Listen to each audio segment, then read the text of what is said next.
Yes, मैं आजाद हो गया। ये अरे ये क्या हो रहा है यहाँ? खुशी से कर रहा है ऐसा। गोपी, बस भाई। अब बताओगे क्या करना है आगे? हाँ, सबसे पहले आपकी माँ की सुरक्षा के लिए बंधन करना होगा, जिससे वो प्राक्षी आपकी माँ से दूर रहे। क्योंकि अगर आपको जीतना है तो किसी भी कीमत पर कमजोर नहीं पड़ना है। और वो प्राक्षी अच्छी तरह से जानता है कि आपकी सिर्फ एक ही कमजोरी है, आपकी माँ। चलो फिर करो बंधन। वो हम नहीं कर सकते। फिर प्रोफेसर ने आपको एक डायरी दी थी, याद है? हाँ हाँ, वो डायरी लेकर आइए। ठीक है। ये रही डायरी। इसमें देखो, एक योगिनी का जिक्र होगा। योगिनी? ठीक है, देखता हूं। यही वो बंधन कर सकती है। पर ये योगिनी है कौन? प्रोफेसर ने बताया था, योगिनी सालों से तपस्या करके विद्या प्राप्त करती है और उस विद्या से लोगों का भला करती है। पर क्या? पर उसे यहाँ लाना इतना आसान नहीं होगा। तो क्या यह हमारी मदद करने से मना कर सकती है? पता नहीं, पर जितना प्रोफेसर ने बताया था, योगिनी बदले में कुछ मांगती भी है। अब जिस योगिनी को प्रोफेसर जानते हैं, वो कैसी है ये तो उससे मिलकर ही पता चलेगा। देखो, उसमें पता लिखा होगा। हाँ, लिखा है। तो चले? हाँ, मैं तो कब से बेचैन हो रहा हूँ बाहर की दुनिया में जाने के लिए। अब मजा आएगा। हाँ, चलो। हे, चलो चलो चलो। ये कैसी जगह है? ये तो पूरा खंडर है। थोड़ा संभल कर।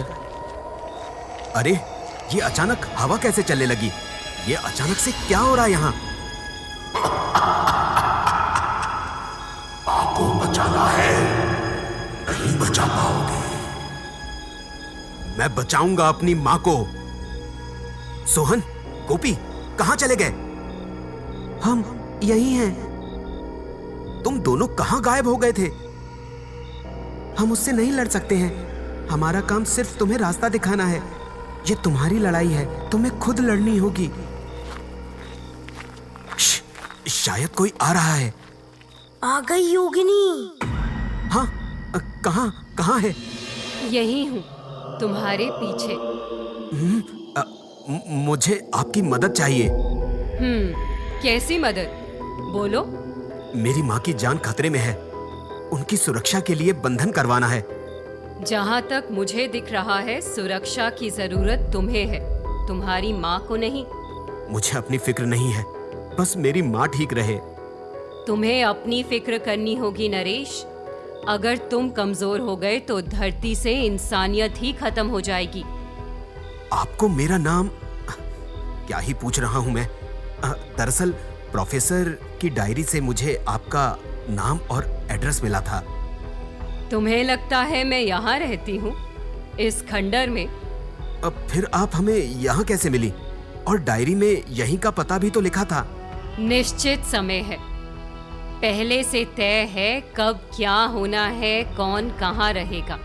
आप मेरी मदद कीजिए प्लीज। मेरी माँ की सुरक्षा का कोई तो उपाय होगा। नरेश, जो बंधन तुम्हारी माँ के लिए करना है वो कोई आम बंधन नहीं है, क्योंकि जिसे बचाना है वो कोई छोटी शक्ति है। उस बंधन को करने के लिए लगने वाली सामग्री और पूरी प्रक्रिया होने तक तुम्हें मजबूत रहना होगा और इस बंधन को समझने के लिए तैयार होना पड़ेगा। मैं तैयार हूँ। अभी नहीं, एक बात का ध्यान रखना। बंधन के वक्त तुम्हें ऐसा लग सकता है कि तुम्हारी माँ तुम्हें बुला रही है, रो रही है, चिल्ला रही है, पर इन सब पर बिना ध्यान दिए तुम्हें पूरी प्रक्रिया में मेरा साथ देना होगा। वो पूरी कोशिश करेगा तुम्हें तोड़ने की, पर तुम्हें सिर्फ मुझ पर भरोसा रखना होगा। ठीक है, मैं तैयार हूँ। तो चलो मेरे साथ। ये हम कहाँ आ गए? ये वही जगह है जहाँ ये सब शुरू हुआ था, जहाँ तुम्हारा जन्म हुआ था नरेश। मेरा गांव? पर इतनी जल्दी हम कैसे आ गए? वो जाने दो। ये कमरा याद है? नहीं, मेरे घर का कमरा है। हाँ, ये तुम्हारे घर का वही कमरा है जहां तुम्हारा जन्म हुआ था। अब मेरे पीछे आओ। जी। ये तुम्हारा पूजा घर है। अब गौर से देखो, इन सारी मूर्तियों में एक वो छोटी सी मूर्ति देख रहे हो, वो लाल वाली? हाँ। अब याद करने की कोशिश करो, इस मूर्ति को पहले कभी देखा है? नहीं। हाँ हाँ, देखा है। ये मूर्ति अक्सर मेरे सपने में आती है। ये मूर्ति किसी भगवान की नहीं है, शैतान की है। शैतान? पर ये मेरे घर में कैसे आई और मेरा इससे क्या लेना देना है? नरेश, कुछ भी बिना कारण नहीं होता, और जब भी कुछ गलत होता है तो उसके पीछे कहीं ना कहीं लालच होता है, और तुम्हारी कहानी में भी लालच ही है। लालच? कैसा लालच? तुम्हारी दादी का लालच, पोते का लालच नरेश, जिसने उन्हें भगवान से शैतान की प्रार्थना करने के लिए मजबूर कर दिया। आप क्या कह रही हैं? मुझे कुछ समझ में नहीं आ रहा है। समझाती हूँ। काफी कोशिशों के बाद तुम्हारे घर में लड़का नहीं हो रहा था। तुम्हारे 3 चाचा थे जिनकी अकाल मृत्यु हो गई थी, और तुम्हारे पापा तुम्हारे घर के आखिरी वंशज थे। तुम्हारी दादी दिन भर सिर्फ इसी बारे में सोचती रहती थी, पूजा पाठ करती रहती थी, पर जब कुछ भी असर नहीं किया, तब उन्होंने भगवान का साथ छोड़कर शैतान की प्रार्थना की। प्राक्षी ज्यादातर उनके यहाँ आना पसंद करते हैं जो बहुत ज्यादा भक्ति करने के बाद उसे त्यागने लगते हैं। एक दिन तुम्हारी दादी परेशान घर के बाहर बैठकर चावल चुन रही होती है। तभी एक शैतान की पूजा करने वाला आता है, पतित देवदूत। पतित देवदूत? ये कौन है? ये शैतान का ही दूसरा नाम है। जो उनकी सेवा करते हैं उन्हें कहा जाता है। ऐसे लोग शैतान को ही अपना भगवान मानते हैं, और उनके लिए या उनका स्थान घर घर बनाने के लिए प्रचार भी करते हैं। हे भगवान, एको लल्ला दे दे बहू के, बस आओ कुछ ना ही चाहिए, हमार वंश खत्म ना होवे दे भगवान। तुम्हारा भगवान नहीं सुनेगा, पर मेरा भगवान जरूर तुम्हारी इच्छा पूरी कर सकता है। अरे बाबा, आइए ना। ना माता, तेरी परेशानी मुझे साफ साफ दिखाई दे रही है, पर ऐसे हल ना होगा। तो क्या करना होगा? आजा, मेरी तरफ आजा माता। मेरा भगवान तेरी सारी इच्छा पूरी कर देगा। आजा, आजा, आजा। हाँ बाबा, बताई ना, बताई का करे पड़ी। पूजा करनी होगी, पूजा करनी होगी, पूजा करनी होगी। सुन रही है? पूजा करनी होगी। करूंगी ना बाबा, बताई। तो ले, ये ले मेरे भगवान की मूर्ति, इस संसार के सबसे शक्तिशाली भगवान की मूर्ति। ले, ले जा और अपने मंदिर में रखकर रोज रात 3 बजे इसकी पूजा कर। देख लेना, 15 दिन में खुशखबरी आ जाएगी। सच बाबा? हाँ माँ, बस एक बात का ध्यान रखना, इसका पता किसी को ना चले।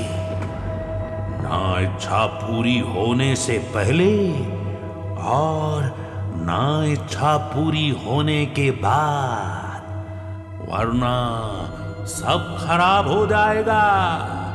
मेरा भगवान नाराज हो जाएगा। हाँ बाबा, नहीं बताऊंगी, नहीं बताऊंगी, नहीं बताऊंगी। मतलब मेरी दादी ने मुझे पाने के लिए भगवान की नहीं, शैतान की पूजा की। हाँ, और अगर प्राक्षी को तुम्हारा शरीर मिल गया तो वो अपना वंश यहाँ सबके बीच शुरू कर सकता है। तो अब हम क्या करें? सबसे पहले इस मूर्ति को यहाँ से हटाना होगा, और ये काम सिर्फ तुम ही कर सकते हो। अभी फेंक देता हूँ। ये इतना आसान नहीं है नरेश। तुम्हें कल सुबह का इंतजार करना होगा, और जब कि वो प्राक्षी जानता है कि तुम इस मूर्ति को हटाने वाले हो, तो वो तुम्हारी आज की रात आसान नहीं होने देगा। तुम्हें तैयार रहना होगा। मैं तैयार हूँ। ये मेरे परिवार की गलती है जिसे मैं ही ठीक करूंगा। तुम समझ नहीं रहे हो। अब तक तुम्हें प्राक्षी सिर्फ सुनाई दे रहा था, पर आज रात में पूरी तरह से भद्रकाल शुरू हो जाएगा तो उसकी शक्तियां भी आ जाएंगी। तो तुम्हें उसके लिए भी तैयार रहना होगा। तैयार है तू मुझे मिटाएगा? वो यही है ना? हाँ नरेश, मेरी तरफ देखो। हाँ नरेश, हाँ हाँ। अपनी माँ के बारे में सोचो, अपने पापा के बारे में सोचो, जिन्होंने तुम्हें और तुम्हारी माँ को बचाने के लिए अपनी जान दे दी। प्रोफेसर के बारे में सोचो, जो इतने सालों से तुम दोनों को बचाते आ रहे थे। अब वक्त आ गया है उन सब का कर्ज चुकाने का। ये भद्रकाल सिर्फ 2 दिन रहेगा। हमें इस बार सिर्फ रोकना नहीं है, उसे मिटाना है। हाँ हाँ हाँ, मिटाना है हमें उसे। अपना हाथ दो। ये क्या बांध रही हैं आप? ये बंधित धागा है। ये जब तक तुम्हारी कलाई पर रहेगा तुम्हें कोई भूत नहीं दिखेगा, जिससे तुम परेशान नहीं रहोगे। नहीं, पर मुझे देखना है। अब मुझे समझ आ गया है कि ये शक्ति मुझे ही क्यों मिली है, और मुझे इसे अपनाना ही होगा। एक बात पूछ सकता हूँ आपसे? यही ना कि तुम्हारी दादी की आत्मा यहाँ है कि नहीं? हाँ। हमने जिस वक्त से इस घर में कदम रखे हैं वो उसी वक्त से सिर्फ तुम्हें ही देख रही है और रो रही है। पीछे देखो, अलमारी के पीछे छुपी है। शायद उनमें हिम्मत नहीं है कि तुमसे नजरें मिलाएं। दादी, दादी, बाहर आइए। ना बउआ, ना। दादी, आप आइए बाहर। हमरा माफ कर दे बउआ। हम सोच ले ना कर ली कि हमार वंशज के लालच से कितना लोगों के जान के खतरा में हो जाए। हमार बेटा भी हमार वजह से चल गई, और आज हमार पोता के जान भी खतरा में बा। बस दादी, बस। बउआ, जब पता चलल कि हमरा से कितना बड़ा गलती हो गई है, तब तक बहुत देर हो गई। दादी, आपको कब पता चला कि आप भगवान की नहीं शैतान की पूजा कर रही हैं? बउआ, रात को कभी कभी अचानक से सपने में एक शैतान का चेहरा दिख जाता था, और एक दिन रात को पूजा करते समय एक भयानक सा आवाज सुनाई देता है। मिल गया ना तुझे तेरा पोता? हाँ? कौन कौन कौन बोला? मैं हूँ तेरा भगवान, आ रहा हूँ मैं। तैयारी रख, तैयारी रख, तैयारी रख। फिर क्या हुआ दादी? वो आवाज इतनी डरावनी थी, मैं अगली सुबह उस बाबा को ढूंढने लगी, और पास वाले कब्रिस्तान के पास वो मिल गया। बाबा, बाबा, बाबा। क्यों चिल्ला रही है? जो चाहिए था मिल गया ना? हाँ बाबा, पर कल एक आवाज सुनाई दी। आवाज? कैसी आवाज? बता, बता ना, बता। आ रहा हूँ मैं। तैयारी रख, तैयारी रख, तैयारी रख। क्या? भगवान आ रहे हैं, भगवान आ रहे हैं, भगवान आ रहे हैं। भगवान आ रहे हैं। फिर उसने क्या बोला दादी? कुछ ना, बस भगवान आ रहे हैं, भगवान आ रहे हैं, ये बोल बोल कर नाचता हुआ चला गया। तब समझ में आया कि मुझसे बहुत बड़ी गलती हो गई थी। गलती तो हुई है आपसे, और इसी गलती की वजह से आप आज तक भटक भी रही हैं। नरेश, ध्यान रखना, कल इस मूर्ति के बाद ही मैं बंधन कर सकती हूँ। तब तक तुम्हें अपनी और अपनी माँ की रक्षा करनी होगी। माँ के पास सोहन और गोपी गए हैं, पर क्या?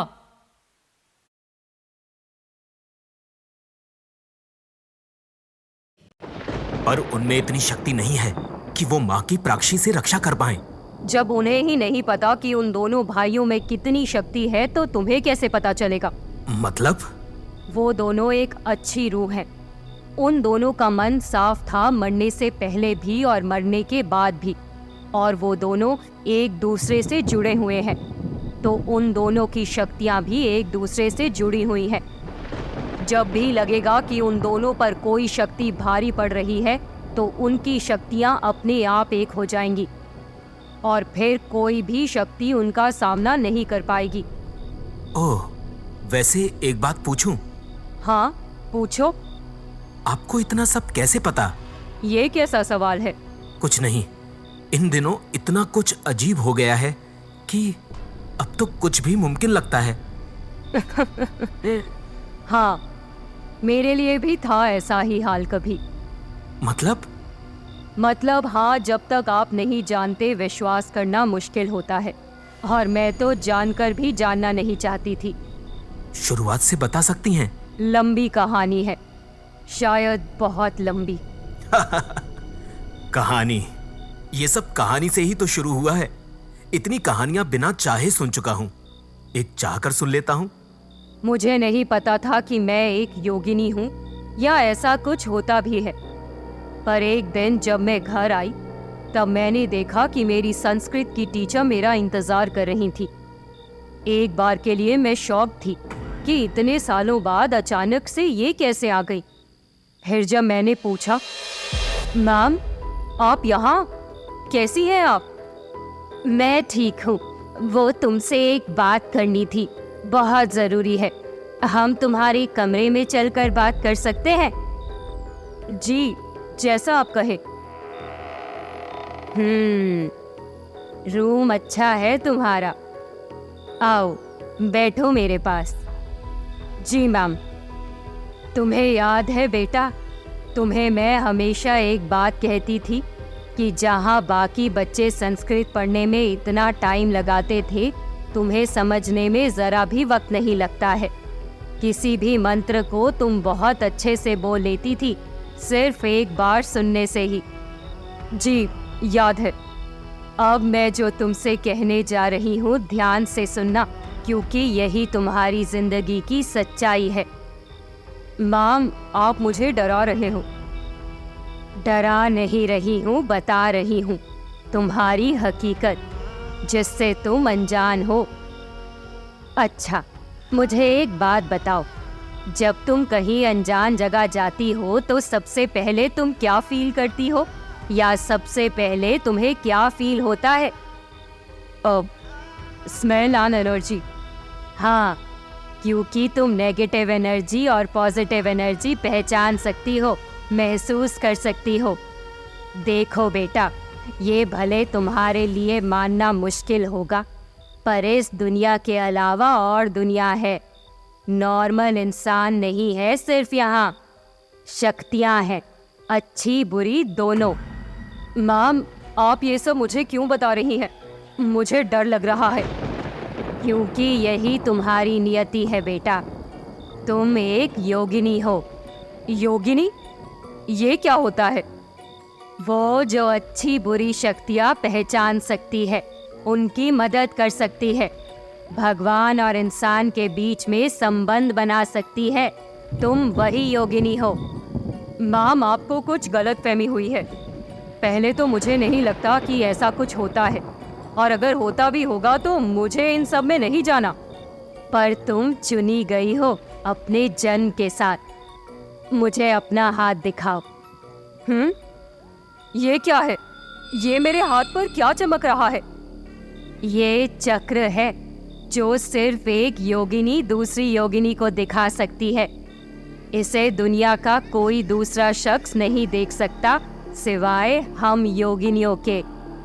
मुझे कुछ समझ नहीं आ रहा है। मुझे नहीं जानना ये सब। ये रोहिणी, ये योगिनी, ये सब। मुझे बस घर जाना है। तुम कहीं नहीं जा सकती। ये तुम्हारी नियति है। तुम्हें लोगों की मदद के लिए चुना गया है और ये तुम्हें करना ही होगा। तुमसे पहले तुम्हारी नानी करती थी। अब ये शक्तियाँ तुम्हें मिली हैं। नानी? नहीं, हो ही नहीं सकता।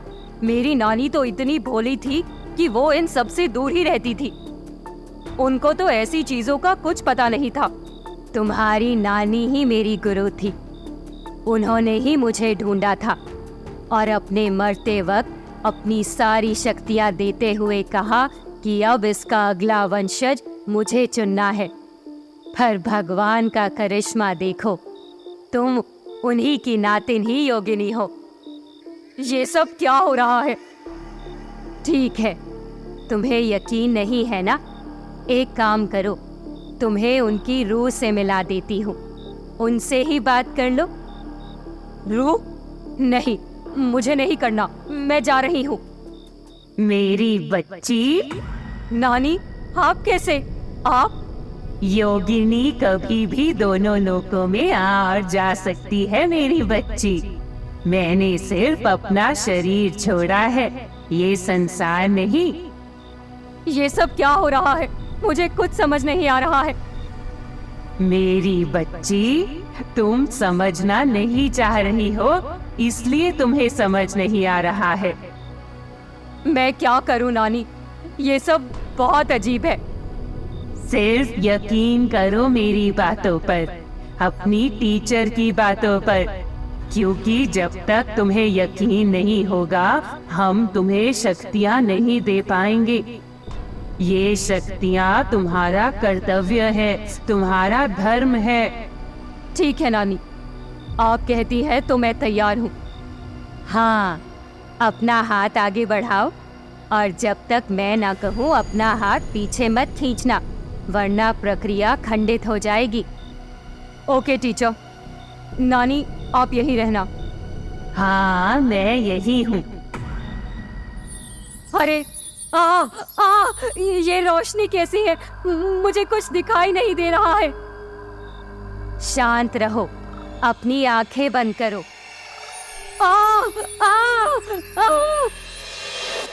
फिर क्या हुआ? जब आंख खोली तो ये गर्दन पर निशान था। ऐसा लग रहा था कि पूरे शरीर में एक अजीब सी कोई ऊर्जा आ गई है। दिमाग में लाखों मंत्र गूंज रहे थे। लग रहा था जैसे कि मुझे बस नाम लेना है कि इस काम के लिए क्या मंत्र होगा और वो मेरी जुबान पर आ जा रहा था। फिर थोड़ा और टाइम लगा और सब समझ आ गया। ये गर्दन पर निशान हर योगिनी के होता है? हाँ। बस कुछ घंटे और, फिर सुबह हो जाएगी। हाँ, हमें और सावधान हो जाना चाहिए। क्या हुआ? कोई तकलीफ में है। मैं साफ साफ सुन सकती हूँ। कोई तो है जिसे मेरी जरूरत है। पर मुझे तो कोई आवाज नहीं आ रही। पर मुझे आ रही है। कोई आत्मा बहुत दर्द में है। मुझे जाना होगा। रुको, ये कोई चाल भी तो हो सकती है। शायद, पर अब मैं मदद किए बिना नहीं रह सकती। ये मेरा काम है। पर तुम फिक्र मत करो, इस पूजा घर में वो नहीं आएगा। ठीक है, जल्दी आना। किसी भी कीमत पर यहाँ से बाहर मत आना और ना ही इस शैतान की मूर्ति को सुबह होने से पहले छूना। ठीक है। काफी देर इंतजार करने के बाद नरेश योगिनी की राह देखने लगा और सोचने लगा, काफी वक्त हो गया है, अभी तक नहीं आई। दादी, आप हो यहाँ पर? दादी, दादी, योगिनी, योगिनी। हाँ, यहाँ हूँ, बाहर आ जाओ। कहाँ हो?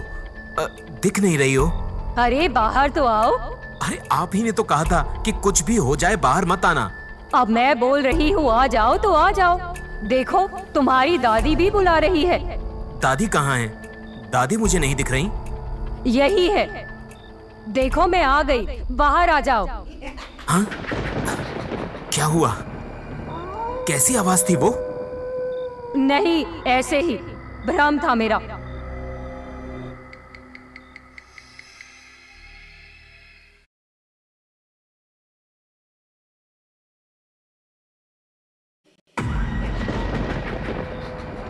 आप इतनी दूर क्यों खड़ी हो?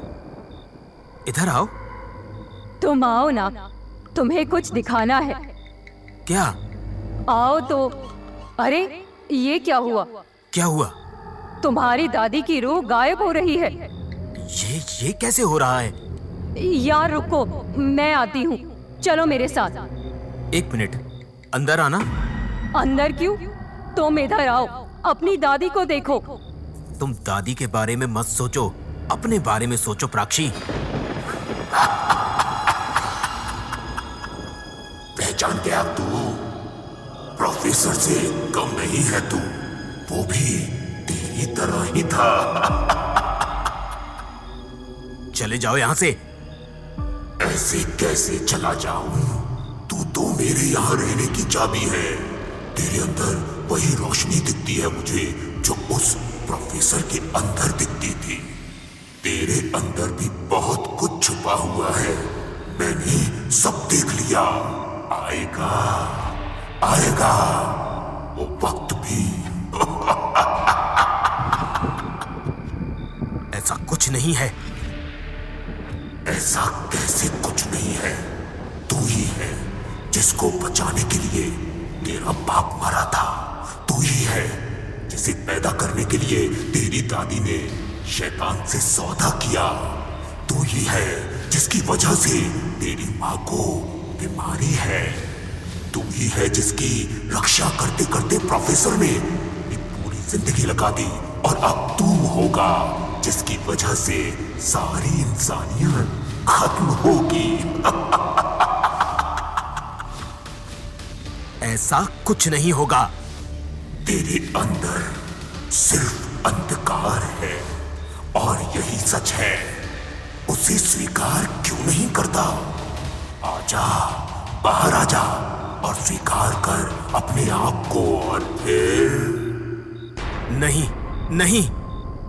आजा, अब सब कुछ साफ साफ है। पापी है तू, एक शैतान है नरेश, शैतान। बाहर आ, अपने पाप का बदला लेने के लिए, अपने सच का सामना करने। जल्दी आ, ले बदला, मैं यहीं खड़ा हूं। आज बदला ले ले, वरना तू अपनी माँ को भी खो देगा। नहीं नहीं नहीं, मैं नहीं आऊंगा। ये सब झूठ है। तू बस बहका रहा है मुझको। नरेश, नरेश वही रहना। योगिनी, योगिनी आई है प्राक्षी से बचाने। इतनी शक्ति है तुझमें, तू बचाएगी। 1 मिनट जरा देखने दे, तेरे अंदर भी कुछ है। कुछ नहीं है। अच्छा, रमेश याद है? रमेश, क्यों भूल गई? रमेश जो तेरी गलती की वजह से मारा गया था, तू जिम्मेदार थी उसकी मौत की। वो आज भी रोता रहता है। अभी थोड़ी देर पहले तुझे वही सुनाई दे रहा था ना? उसका रोना तुझे रोज तेरी गलती का एहसास दिलाता है ना? बता। तू कुछ भी कर ले, पर अपनी चाल में कामयाब नहीं हो पाएगा। ना तू मुझे हरा पाएगा और ना नरेश को। अब जा यहाँ से। कब तक? हाँ, कब तक ऐसे अंदर बैठे रहोगे? बाहर तो आना ही पड़ेगा।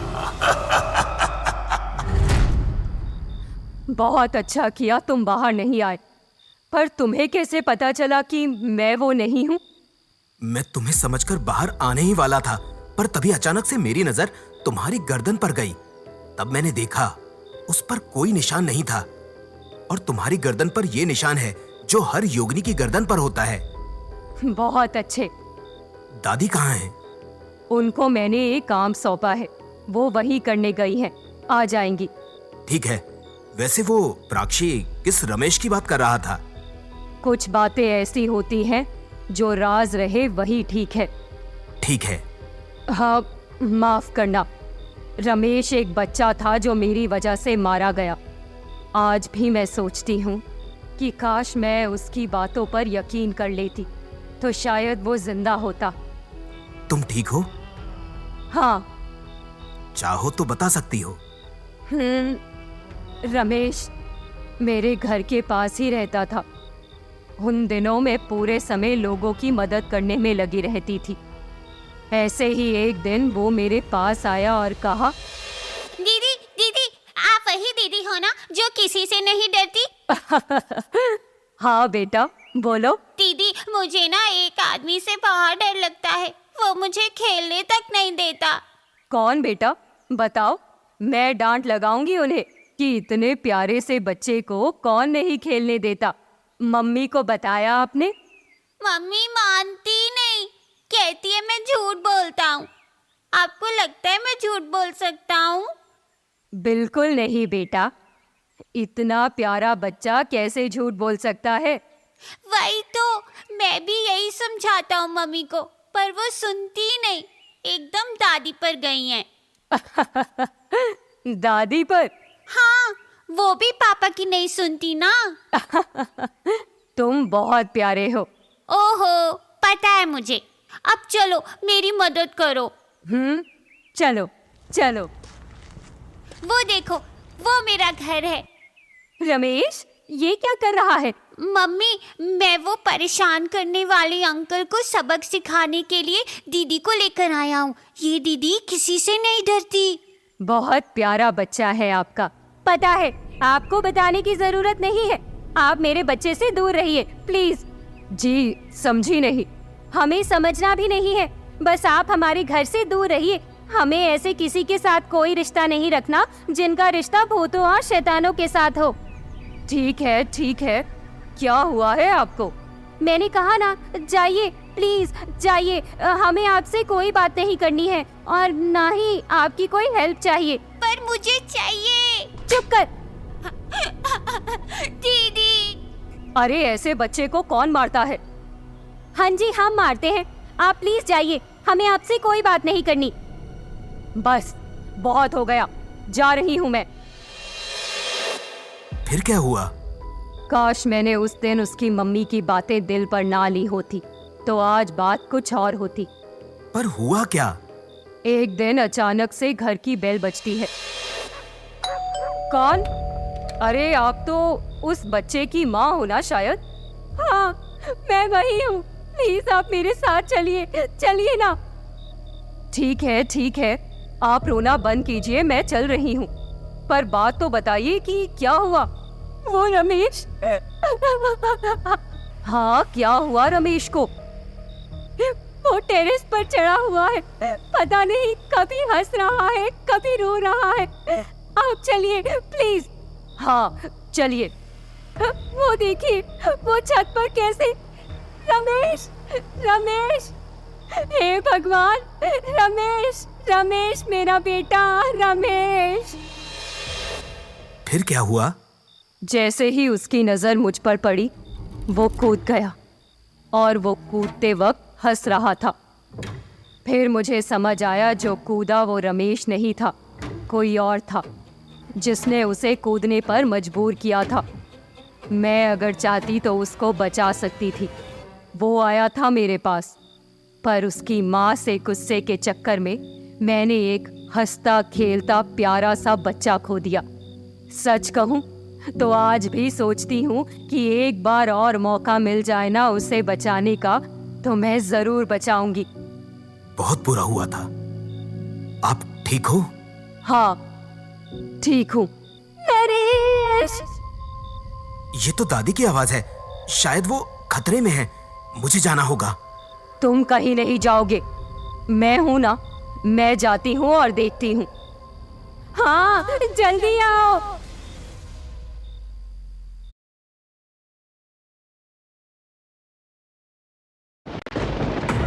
कहाँ रह गए? कौन कौन है? माँ, तुम? तू यहाँ क्या कर रहा है बेटा? नहीं, फिर से छलावा है। तुम मेरी माँ नहीं हो, तुम प्राक्षी हो। कौन प्राक्षी? क्या बोले जा रहा है? हाँ, मुझे सब पता है। तुम्हें क्या लगता है माँ का चेहरा लेकर आओगे तो मैं बेवकूफ बन जाऊंगा? तू पागल हो गया है क्या? क्या बोल रहा है? ठीक है, तुम मेरी माँ हो ना, तो अंदर आओ। अब ये क्या बकवास है? तू बाहर आ, मेरे घुटने में दर्द हो रहा है। घुटनों में दर्द?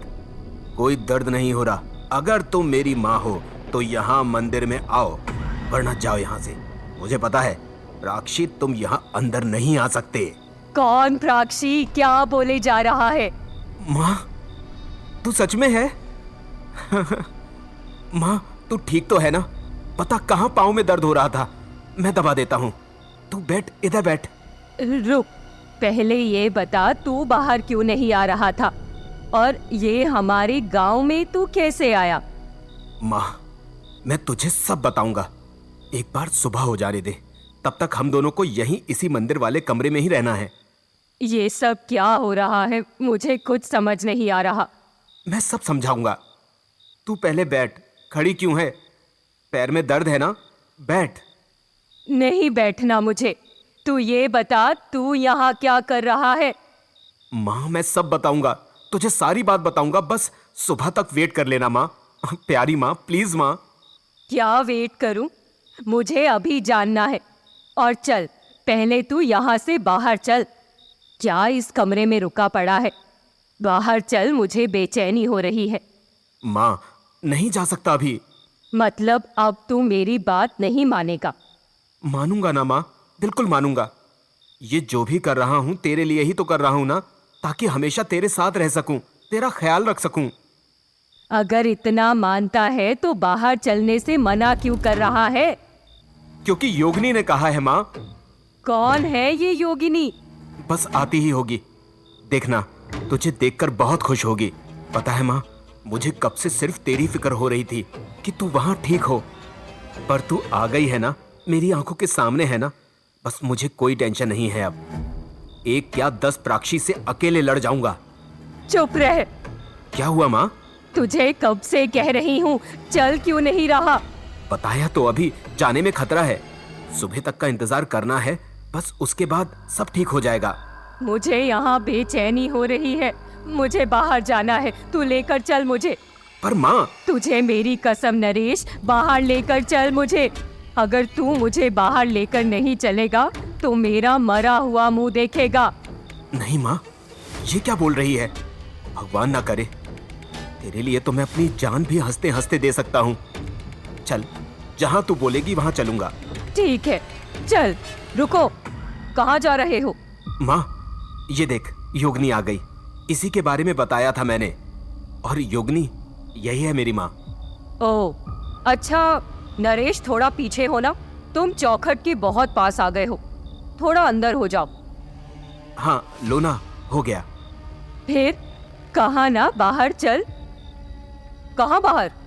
अरे वो माँ का थोड़ा यहाँ दम घुट रहा है, थोड़ी देर बाहर ठंडी हवा में टहला देता हूँ बस।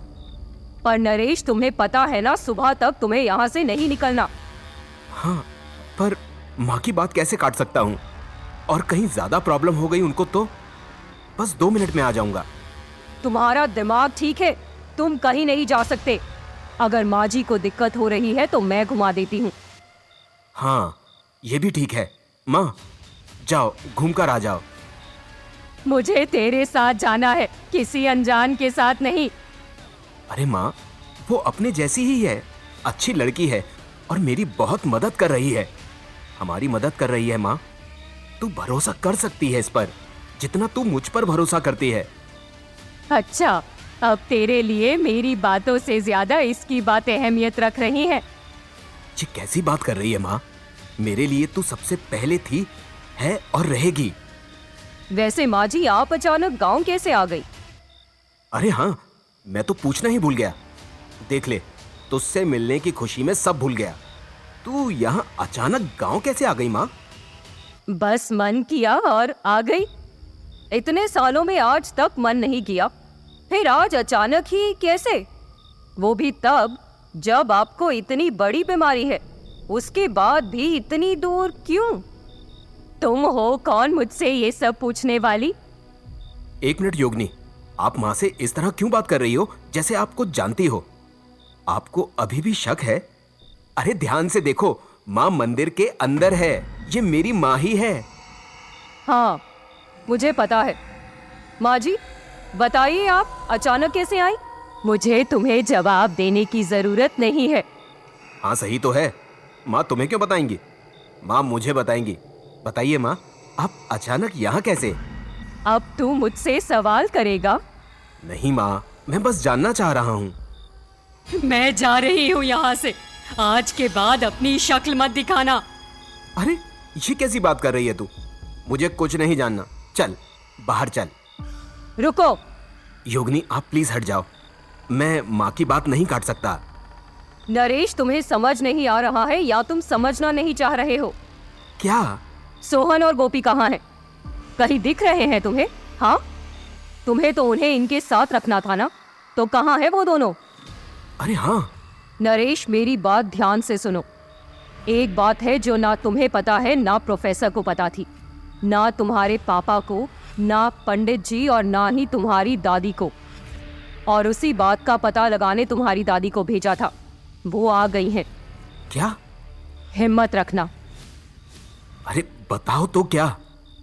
तुम कभी अपने ननिहाल गए हो? नहीं। क्यों? क्योंकि वहाँ माँ को कोई पसंद नहीं करता है और वो लोग माँ के साथ बुरा व्यवहार करते हैं, इसलिए माँ वहाँ से भाग गई थी और फिर कभी नहीं गई। अच्छा, अपनी माँ से पूछो गांव का नाम क्या है उनके। बता ना माँ। अब तू मुझसे सवाल करेगा? माँ बताकर खत्म करो ना यार। मुझे याद नहीं है। ऐसे कैसे याद नहीं है? अरे बहुत पहले घर छोड़ दिया था, नहीं होगा याद। नरेश, पागल मत बनो। अगर तुम्हें अभी भी समझ नहीं आ रहा है ना, तो जो कह रही हूँ ध्यान से सुनो और समझो। यार तुम मुझे कह रही हो कि मैं अपनी माँ पर शक करूं? ये कैसे हो सकता है? अरे ये अकेली वजह है मेरा ये सब करने की, वरना मैं क्यों और किसके लिए ये सब करता? मुझे नहीं चाहिए थी और अभी भी नहीं चाहिए कोई ऐसी शक्ति। मैं साधारण इंसान रहना चाहता हूँ। बेटा। दादी कहाँ चली गई थी आप? देखो ना ये क्या बोले जा रही है। दादी? कहाँ है दादी? उनको मरे हुए तो सालों हो गए। माँ थोड़ी देर दे दो, मैं आपको सब बताता हूँ। बेटा, योगिनी झूठ नहीं कह रही है। तेरी माँ ने मुझे बताया था वो किस गांव की है। मैंने जब पता किया तब पता चला वो झूठ कह रही थी। जिस गांव का उसने नाम लिया था वैसा तो गांव ही नहीं है। हाँ, वैसा गांव है, पर धरती पर नहीं, पाताल में। क्या? हाँ। तो तुम्हें माँ इंसान नहीं लगती? फिर ये कैसे यहाँ मंदिर में खड़ी है? उनका वहाँ खड़ा होना ही ये साबित करता है कि ये इंसान नहीं है। क्या बोल रही हो? मुझे कुछ समझ नहीं आ रहा है। देख रही हो माँ, ये कुछ भी बोल रही है।